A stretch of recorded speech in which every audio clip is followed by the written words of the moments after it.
Bienvenue à tous et à toutes dans la ville d'Arles. Nous sommes dans le centre-ville, où trois monuments antiques, proches l'un de l'autre. Bienvenue à tous et à toutes dans la ville d'Arles. Nous sommes dans le centre-ville, où trois monuments antiques, proches l'un de l'autre, ont résisté à l'usure du temps. Je vais tout d'abord vous présenter le théâtre antique. Précédant d'un siècle son illustre voisin l'amphithéâtre, le théâtre romain d'Arles est aujourd'hui beaucoup moins bien conservé.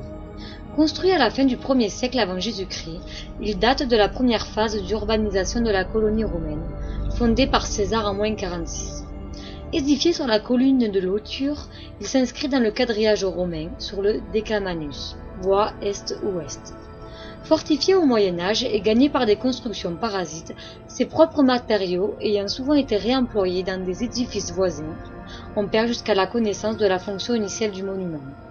Celle-ci est redécouverte à la fin du XVIIe siècle et confirmée les siècles suivants par les nombreuses pièces archéologiques exhumées de son sol, dont la fameuse Vénus d'Arles. Ce n'est qu'au XIXe siècle que le site fut entièrement dégagé.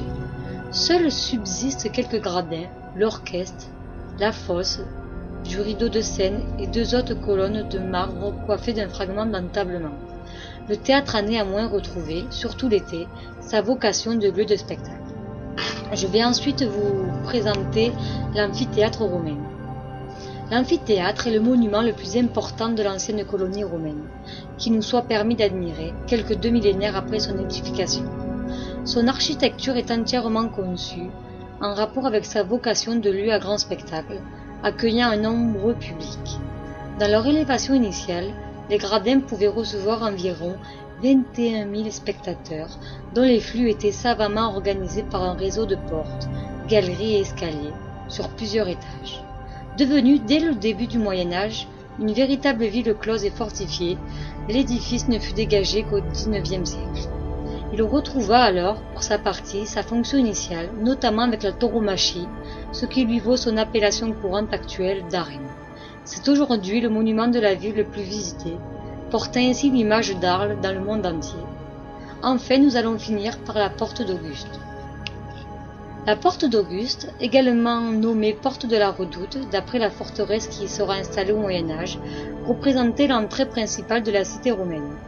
Située au point le plus élevé de la ville, à l'est, elle accueillit une dérivation de la voie aurélienne, venant de Rome. C'est la partie la mieux conservée du rempart augustéen, élevé peu après la naissance de la colonie romaine.